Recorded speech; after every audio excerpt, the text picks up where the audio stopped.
Yeah, thank you for mentioning the two books, God's two revelations or two books. Actually, I think God has three books. The third book is us individuals. We are a letter, according to 2 Corinthians, an open letter for the world to see. And often, before you get someone even interested in the Bible or God, they watch you as a character and want to know who you are. So I usually say God has three books. That's my way of looking at it. Ken, I appreciate that. And I like that. In other periods of history, theologians have argued that the third book was the life of Christ. It was Christ himself,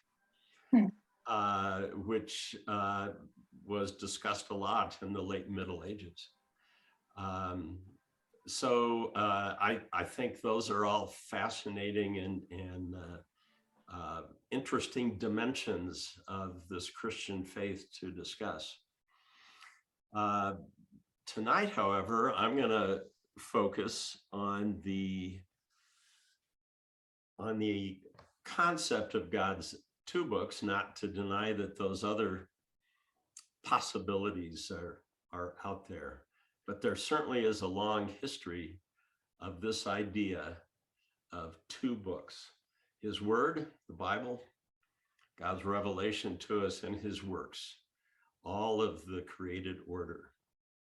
In fact, my favorite quote in this regard comes from Francis Bacon in the 17th century. This quote here: God has, in fact, written two books, not just one. Of course, we are all familiar with the first book he wrote, namely Scripture, but he has written a second book called Creation. It turns out this concept, this metaphor of the two books has a long history in the Christian tradition, and I'm going to give you a rapid summary of that history tonight. And I think this idea is so foundational for how we think about the intersection of science and faith. Now, to say that the Bible is a book is pretty obvious. That's the form we get it in, although I often read the Bible on my smartphone these days, but we still think of it as a book. To speak of the creation as a book is, of course, a figure of speech, a metaphor. And metaphors are useful to suggest a resemblance. They're useful to illuminate characteristics or suggest purpose. And the creation, the realm of nature, the universe, has been spoken about as this metaphor of a book for a long time. And here's some of that history that I've come across. I'm going to start us with Irenaeus, who lived in the late 2nd century. He was one of the early church fathers, originally from Smyrna, which is here on the coast of the Aegean Sea. This Eastern Mediterranean is a Greek-speaking area of the world. And Irenaeus was later assigned to be bishop in the city of Lyon, France, a city that back in the day had the Latin name Lugdunum. What a great Latin name, Lugdunum. Irenaeus was sent to Lyon because, for whatever reason, at that period of history, there was a significant Greek-speaking population had come into that part of France, what we now call France, then part of the Roman Empire. Irenaeus is known for writing a volume against heresies, a refutation of Gnosticism. That was an important topic in the 2nd century of the Christian church. Irenaeus is also noteworthy because he published a list of 66 books he believed to be authoritative for Christian faith and practice. And in fact, his list coincides with our current Protestant Old and New Testament. His list is the earliest such list surviving to our day. So that's one of the notable things his writings have contributed. Here's what Irenaeus had to say about the two-book metaphor. In fact, rather than quoting Irenaeus, I'm going to quote a scholar, Dr. Mann, what he has written about Irenaeus. He said this: the universe is, for Irenaeus, a kind of canvas upon which God has chosen to draw the very beauty of God's own glory. Possibly no theologian in the history of the church has more explicitly affirmed the extent to which the creation makes visible the wonder, goodness, and beauty of the Creator. So in Irenaeus's writings, his metaphor may have been more a painting than a book, but clearly Irenaeus had the sense that through the creation, God was communicating specific things to us. I should also mention, we wouldn't expect Irenaeus to talk about books because in the 2nd century, books hadn't been invented yet. We'll talk about that some more. The next voice I wanted to highlight is Anthony the Abbot. He's from the late 3rd century, early 4th century. Now, this map you may recognize is kind of a close-up of Egypt with the Nile Delta here to the north, Mediterranean Sea, Alexandria being the great port city on the Mediterranean. And you can see the Nile River Valley, that brown strip, the running south into Egypt. Anthony is also known by names: Anthony of Egypt, Anthony of the Desert. Anthony's distinctive because he was one of the earliest desert fathers, those who withdrew to the wilderness for a life of self-denial, solitude, and Christian devotion. These guys were also sometimes referred to as hermits or ascetics. And these desert fathers were influential in the future rise of monasticism. Over time, these gatherings of people in the desert became more ordered religious communities.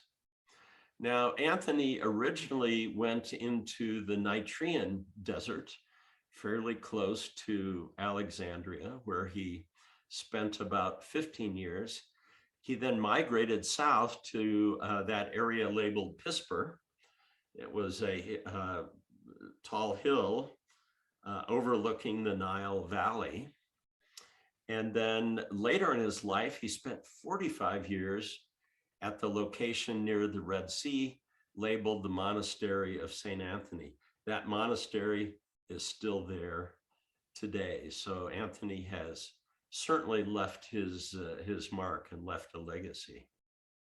So what did Anthony have to say about this two-book metaphor? He put it this way: my book is the created nature, a one always at my disposal whenever I want to read God's words.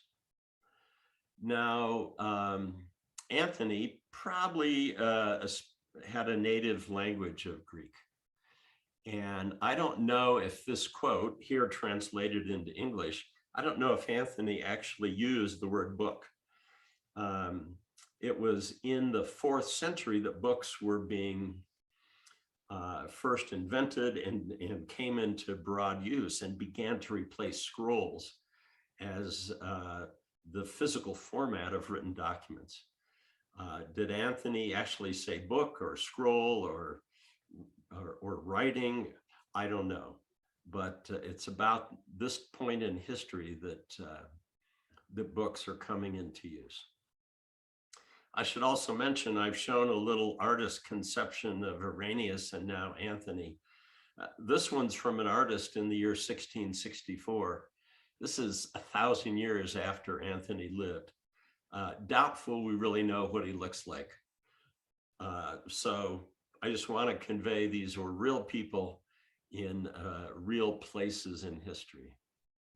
So that's Anthony, pretty clear that he thinks of nature as something he's going to read and learn more about God.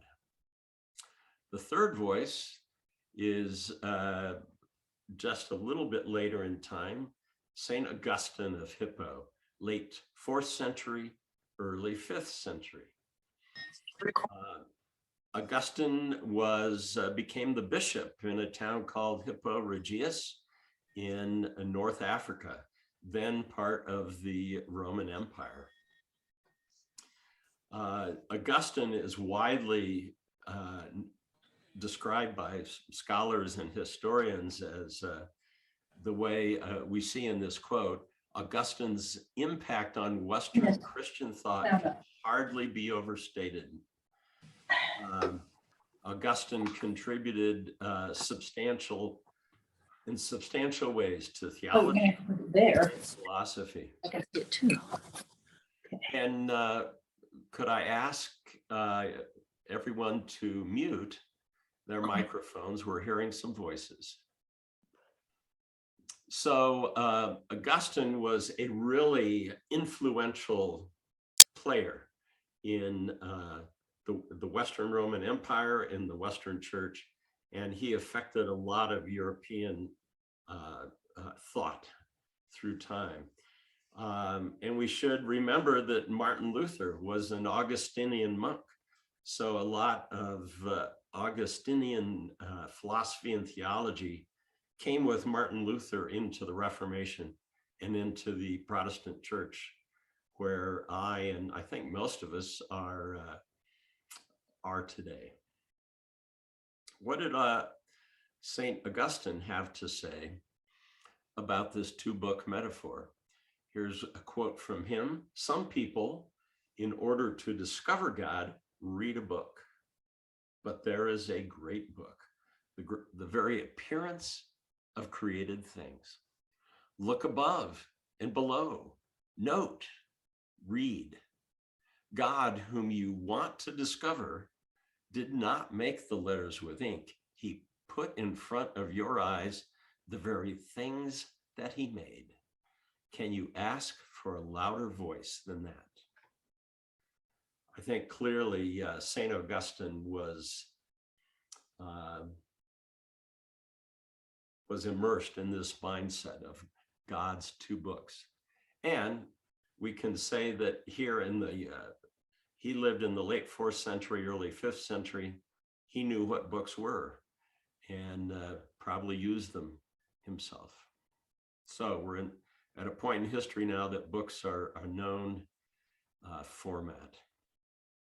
All right, let's move ahead, but I'm gonna jump ahead 700 years to the 12th century to a character named Hugh of St. Victor. He was an influential theologian in his own day, and he was head of the school at the Abbey of St. Victor near Paris, hence his title, Hugh of St. Victor. He too had in mind this two-book metaphor when he wrote, "For this whole visible world is a book, written by the finger of God, that is, created by divine power." So again, as we come into the 12th century, this idea is still on the minds of theologians. Let's move now another 400 years ahead to the 16th century. We're now in the century of the Reformation, which of course began with Martin Luther. Most historians point to October 30th, 1517, a night we celebrate these days as Halloween, but not back in Martin Luther's days. It was on that evening, October 30th, he posted the 95 theses, 95 points for debate on the door of the church at Wittenberg, Germany. That's by most accounts when the Reformation began. In the following century, as the early Protestants were making their way independent of the Roman Catholic Church, they realized that they were going to have to write down what they believed and create statements of belief, statements of faith. As part of the Roman Catholic Church before this time, the doctrines of the church were all well documented and clearly stated. But this new Reformation movement, these new Protestant churches, they realized we've got to come up with some new statements of faith. And in that first century plus, here are at least 6 confessions that I have found where this new movement was laying out in detail, here's what we believe. So I was curious if any of these early statements of faith carried with them this idea of the 2-book metaphor. And in fact, I found in the Belgic Confession from 1561 a very clear statement about the 2 books. I actually got pretty lucky because I found it in Article 2. I didn't have to read very far. And a lot of these, or not a lot, some of these confessions are written in a format of question and answer. And that's the format used in the Belgic Confession. And Article 2 begins with the question, by what means God is made known unto us? And here's some little excerpts of the answer. First of all, we know him by 2 means. First, by the creation, preservation, and government of the universe, which is before our eyes as a most elegant book. So I thought this was pretty fascinating. In this early Protestant confession, statement of faith, the 2-book metaphor is explicit. And not only that, it's the creation, it's the preservation or the sustaining of the created order, and it's the government of the created order, often called by the theological term providence.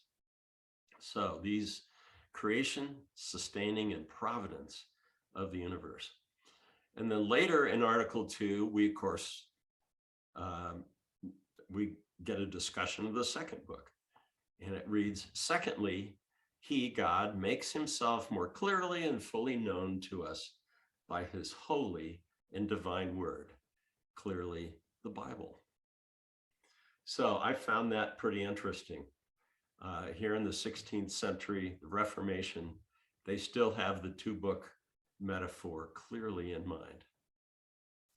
The next voice I want to talk about is Francis Bacon, 16th into the early 17th century. Now, Francis Bacon is a bit of a different character in this collection of voices I've shown you, because Bacon was not a priest. He was not a theologian. He was an English statesman. He served as Attorney General of England, as Lord Chancellor of England, and he was a legal advisor to Queen Elizabeth I. Francis Bacon was also a philosopher and a writer. And one of his important works, he championed a new approach to the study of nature. Specifically, he championed observation and experiment, which we could describe as empiricism. He championed a skeptical and methodical approach to study of nature. His writings were so articulate and so influential that today many historians credit him or give him the title the father of the scientific method. This is a pretty unique accolade because he wasn't himself a scientist. He didn't have a laboratory. He didn't work as a scientist. He was a statesman and a philosopher and a writer. But his writings were very influential and helped shape the approach to the study of nature that emerged in Europe in the 17th century. Well, what did he have to say about the two-book metaphor? Well, I've quoted Francis already. This quote at the top of this slide is the one that I read to you to begin this segment. But the paragraph at the bottom is another statement he made, which I think is also really interesting. He said, "To conclude, let no one think or maintain that anyone can search too far or be too well studied in the book of God's words or in the book of God's works, theology or science." So that's pretty cool. He's very explicit with the two-book metaphor. The study of God's book, he describes as theology. The study of God's works, he describes as science. I might mention that the portrait of Francis Bacon here is dated to his lifetime. So this is the first character in my slide set that I think we really know what he looked like. Another detail I'll mention about this quote, the one at the bottom of the slide, I was surprised to find that Charles Darwin, in his volume on the origin of species, published in 1859, that most troublesome volume that introduced the world to the idea of evolution, Charles Darwin quotes Francis Bacon, essentially this paragraph right here. I think that's pretty interesting. All right, the next voice I'm going to go to is, again, moving ahead in time, this time jumping ahead 400 years to the 20th century. And this is Pope John Paul II. John Paul was Pope from 78 until his death in 2005. John Paul was notable to be, he was a native of Poland, and he was the first non-Italian Pope in over 450 years. Broke a trend that had lasted for centuries. Not the first non-Italian Pope, but the first one in many centuries. John Paul clearly recognized this two-book metaphor. His quote I've chosen is, "This is to recognize as a first stage of divine revelation that marvelous, quote, book of nature, which, when read with the proper tools of human reason, can lead to knowledge of the Creator." I wanted to use this quote from John Paul because of all the Christians all around the world today, half of them are Roman Catholic. And John Paul here just a few decades ago is clearly embracing this two-book metaphor. I think that's pretty fascinating. And then the final voice I'm going to quote tonight is a guy named Dennis Lamoureux. Dennis Lamoureux is living and a professor of science and religion at the University of Alberta up in Canada. Now, this is interesting. Back when I was in school, I don't think Illinois or any university I knew of had a professor of science and religion. But it's what we're seeing just in the last 10 or 20 years that professorships of this type are appearing. in schools here in North America. And I'd also note that Professor Lamoureux is not at some Christian school someplace. He's at a public university.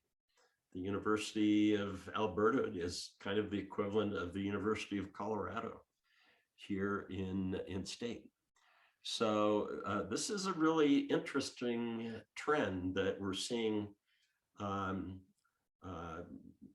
universities, both secular and Christian, create professorships in science and religion.